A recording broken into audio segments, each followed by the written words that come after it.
Assalamualaikum warahmatullahi wabarakatuh. Eh, Yang di sini kami dari kelompok 2 akan mempresentasikan materi yang berjudul British Industrial Relationship, the European Dimension. Sebelum itu, kami akan memperkenalkan kelompok kami terlebih dahulu. Yang pertama ada Muhammadiyah Febrian dengan NPM akhir 014, M. Wildan dengan NPM akhir 001, dan saya sendiri Fahri Adil dengan NPM 034. Materi yang pertama akan disampaikan oleh Dio. Pada Dio, silakan. Baik, materi pertama ada macam-macam kapitalisme. Sebelum kita membahas lebih lanjut, sini apa sih kapitalisme itu? Kapitalisme itu adalah sebuah sistem ekonomi yang mendasarkan diri pada kepemilikan pribadi atau sumber daya ekonomi, produksi barang dan jasa oleh perusahaan swasta, serta alokasi sumber daya melalui mekanisme pasar. Kemudian kapitalisme di Eropa ini sangat bervariasi dari negara ke negara karena perbedaan dalam struktur ekonomi, budaya, dan tradisi politik. Beberapa negara Eropa memiliki sistem ekonomi yang lebih terkait dengan kapitalisme sosial atau kapitalisme negara kesejahteraan. Sementara yang lain lebih mendekati kapitalisme pasar bebas. Kontras ini mendasari perbedaan signifikan dalam pendekatan terhadap hubungan industrial. Tidak ada yang namanya masyarakat yang terkenal dengan pernyataan mantan Perdana Menteri Inggris, di mana dia mengungkapkan sebuah pernyataan yang di sebagian besar Eropa akan dianggap sebagai bukti kegilaan. Gagasan bahwa hubungan kerja tertanam dalam landasan sosial yang lebih luas berkaitan erat dengan gagasan model sosial Eropa dalam hubungan industrial menurut Ebbinghaus tahun 1999. Kemudian di sini ada Uni Eropa dan perannya dalam regulasi ketenaga kerjaan. Maaf, tidak balik ke slide selanjutnya tadi. Uh, di mana kapitalisme Inggris ini dia memiliki tradisi kapitalisme pasar bebas yang panjang. Sistem ekonominya lebih cenderung pada sisi liberal dari spektrum kapitalisme dengan campur tangan pemerintah yang lebih terbatas dalam ekonomi. Inggris atau UK ini juga memiliki sektor keuangan yang kuat di London khususnya. Kemudian UE atau Uni Eropa dengan perannya dalam regulasi ketenaga kerjaan. Uni Eropa adalah sebuah entitas politik dan ekonomi yang terdiri dari 27 negara anggota di Eropa. Uni Eropa ini memiliki peran yang signifikan dalam regulasi ketenaga kerjaan di wilayahnya melalui berbagai kebijakan dan peraturan yang dirancang untuk melindungi hak-hak pekerja, meningkatkan kondisi kerja, dan mengurangi ketidaksetaraan di pasar tenaga kerja. Dalam konteks ketenaga kerjaan, pentingnya peran Uni Eropa ini dalam mengatur dan melindungi hak-hak pekerja di seluruh wilayahnya. Hal ini mencakup berbagai kebijakan dan peraturan yang dibuat untuk memastikan kondisi kerja yang adil, perlindungan terhadap diskriminasi, dan perlindungan terhadap pemutusan hubungan kerja yang tidak sah. Kemudian selain itu, materi menyebutkan konsep subsidiaritas yang menekankan bahwa regulasi Uni Eropa ini hanya diperlukan jika tidak dapat dicapai secara efektif di tingkat nasional. Kemudian, apa sih Uni Eropa ini? Uni Eropa ini merupakan organisasi terkait ekonomi, ilmiah, dan politik yang beranggotakan negara-negara di wilayah Eropa, di mana ada Belgia, Prancis, Italia, dan lain-lain. Mungkin untuk saat ini, Inggris sendiri dia sedang tidak bergabung dalam Uni Eropa, yang nanti akan dibahas di materi selanjutnya. Kemudian, saya kembalikan kepada moderator.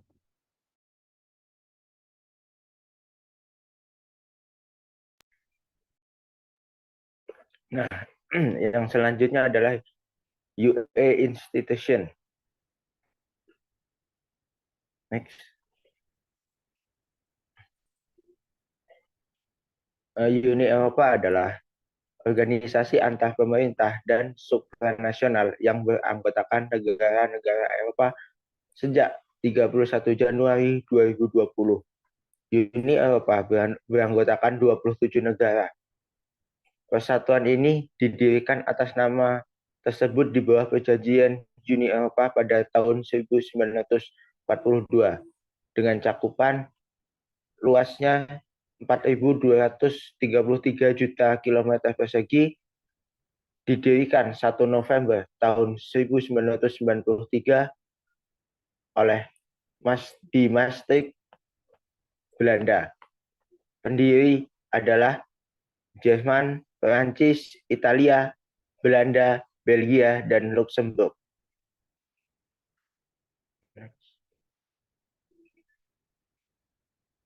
Konstitusi Uni Eropa memiliki kompleksitas yang tinggi dengan 4 institusi kunci.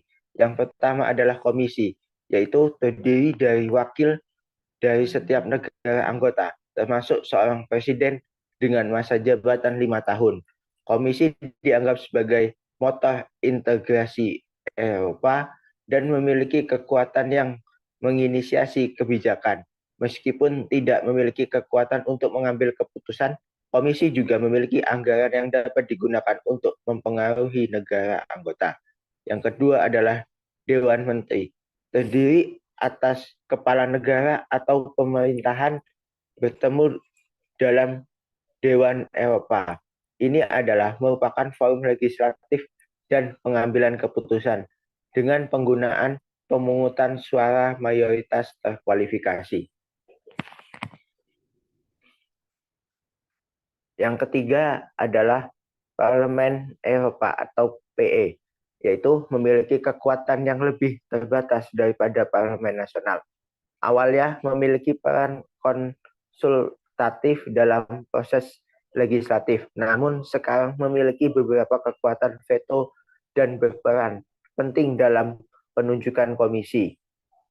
Dan yang terakhir adalah Pengadilan Eropa atau ECJ, yaitu sebagai pengadilan yang menangani pelanggaran kewajiban Uni Eropa oleh negara anggota dan memutuskan kasus hukum Uni Eropa. Keputusan ECJ mengarah pada panduan untuk keputusan selanjutnya oleh Pengadilan Nasional.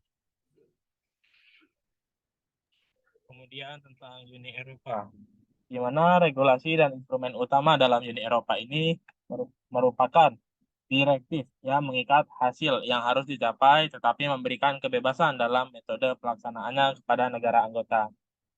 Kemudian ada prinsip subsidiaritas, di mana konsep yang mengatakan bahwa jika suatu masalah atau keputusan dapat lebih baik diurus oleh pemerintah yang lebih dekat dengan rakyat, maka hal itu seharusnya diurus oleh pemerintah tingkat lokal atau negara bagian daripada pemerintah pusat atau Uni Eropa.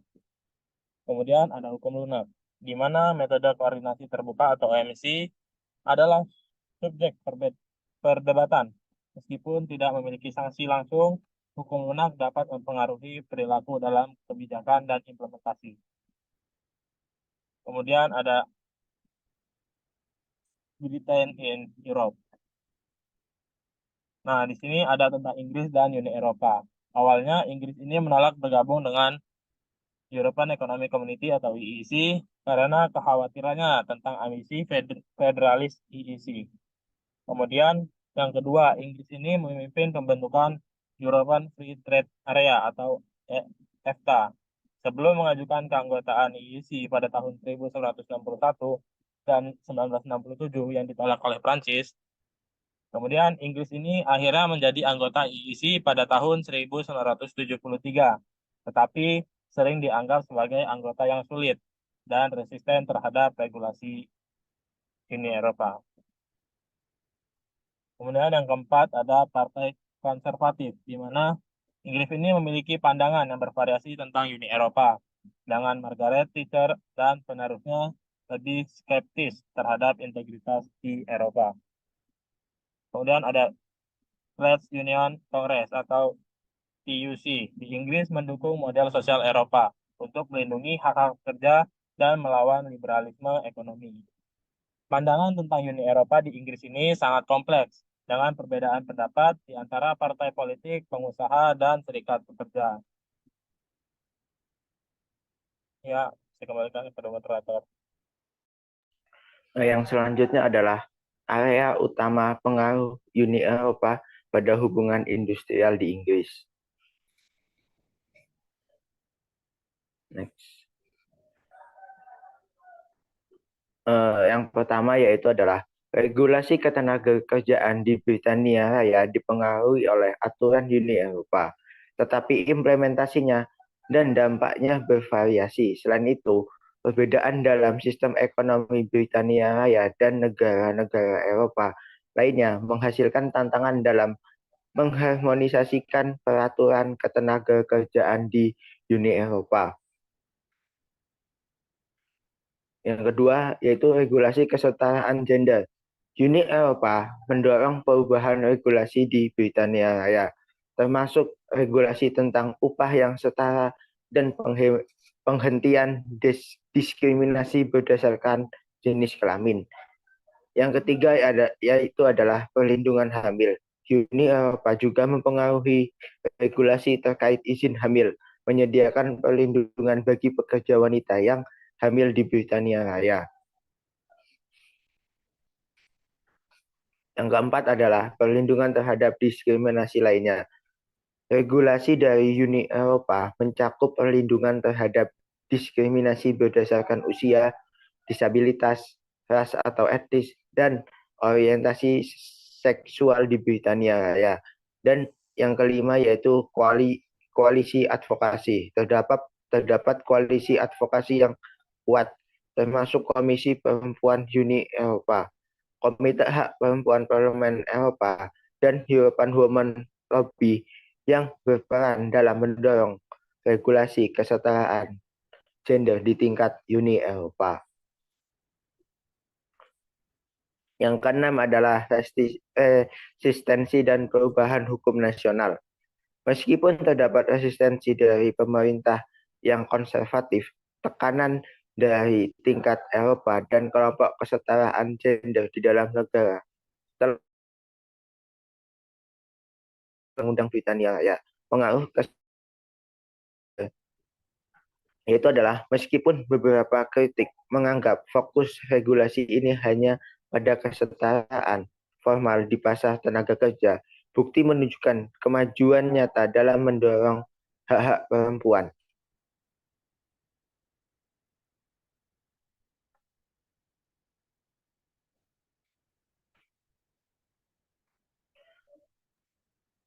Kemudian ada Eropaisasi hubungan industrial Inggris atau liberalisasi model sosial Eropa, di mana sistem hubungan industrial di Inggris ini telah berubah secara radikal sejak awal tahun 1970-an. Banyak perubahan yang mencerminkan perkembangan sosial, ekonomi, dan politik di Inggris pada periode tersebut. Namun, keanggotaan Uni Eropa juga mempunyai dampak yang signifikan, seperti yang telah ditunjukkan pada bagian sebelumnya. Mengingat adanya perlawanan dari pemerintah Partai Konservatif dan Partai Buruh terhadap peraturan perundang-undangan mengenai pasar tenaga kerja, sangat kecil kemungkinannya bahwa undang-undang mengenai jam kerja serta informasi dan konsultasi akan diberlakukan secara sukarela. Dan hal yang sama juga berlaku pada sebagian besar undang-undang mengenai keamanan dan keselamatan kerja. Dengan penuh semangat, pemerintah Inggris terpaksa bergerak lebih dekat ke model sosial Eropa. Mengenai hak pekerja individu, meskipun Uni Eropa ini hanya memiliki sedikit kapasitas untuk membentuk hubungan industrial kolektif, dan penegakan hak-hak individu sangat bergantung pada peraturan nasional. Nah, hal ini paling jelas terlihat dalam hal kesetaraan kesempatan di sini. Uni Eropa telah menjadi matriks atau komunikasi kebijakan. Menurut Faulkner tahun 1998 dan Heklo dan Wildavsky tahun 1974, dan telah mendorong inisiatif-inisiatif yang kecil kemungkinannya untuk mencapai hasil di tingkat global. Hal ini disusul pada tahun 2008 oleh kasus Rupert dan kasus Luxembourg yang menetapkan batasan yang sangat ketat mengenai sejauh mana otoritas publik dapat menentukan standar ketenaga kerjaan minimum. jika hal ini mengganggu kebebasan untuk memberikan layanan, sehingga sangat membatasi perlindungan yang terdapat dalam undang-undang tersebut. Nah, hal ini tertuang dalam buku putih Delors yang berjudul Pertumbuhan, Daya Saing dan Ketenagakerjaan tahun 1993, yang merupakan kompromi yang tidak mudah antara tuntunan terhadap program belanja publik yang positif dan kebijakan pasar tenaga kerja dan pendapatan yang aktif, serta seruan terutama dari pemerintah Inggris untuk melakukan deregulasi dan pertumbuhan daya saing dan lapangan kerja. KTT Ketenagakerjaan di Luxembourg pada bulan November tahun 1997 mengadopsi 19 pedoman ketenagakerjaan dengan 4 pilar utama, di mana ada kemampuan kerja, kemampuan berwirausaha, kemampuan beradaptasi, dan kesempatan yang setara. Nah, hal ini direvisi secara radikal pada tahun 2003 dan seluruh struktur IIS diubah pada tahun 2005. Fokus utama pada langkah-langkah sisi penawaran sangat sesuai dengan prioritas pemerintah Blair yang baru. Nah, IS ini diperkuat pada pertemuan Puncak Lisbon pada bulan Maret tahun 2000, yang terkenal dengan deklarasi bahwa Eropa pada tahun 2010 harus menjadi perekonomian berbasis pengetahuan yang paling kompetitif dan dinamis di dunia, yang mampu mempertahankan pertumbuhan ekonomi dengan lapangan kerja yang lebih banyak dan lebih baik serta kohesi sosial yang lebih besar. Lebih lanjut terhadap konsepsi pemerintah Inggris mengenai fleksibilitas pasar tenaga kerja yang diperoleh dari Satuan Tugas Ketenagakerjaan Eropa atau European Employment Task Force. Berdasarkan mantan Perdana Menteri Belanda, Wim Kok, yang ditunjuk oleh Dewan pada bulan Maret 2003, dan melaporkan bahwa kebijakan Uni Eropa ini harus fokus pada peningkatan kemampuan, beradaptasi pekerja dan perusahaan, menarik lebih banyak orang ke pasar tenaga kerja, berinvestasi lebih banyak dan lebih efektif dalam sumber daya manusia, dan memastikan implementasi reformasi yang efektif melalui tata kelola yang lebih baik. Oke, saya kembalikan kepada moderator. Mungkin yang bisa kami sampaikan atau presentasikan kurang lebihnya kami mohon maaf dan selamat menyaksikan presentasi kami.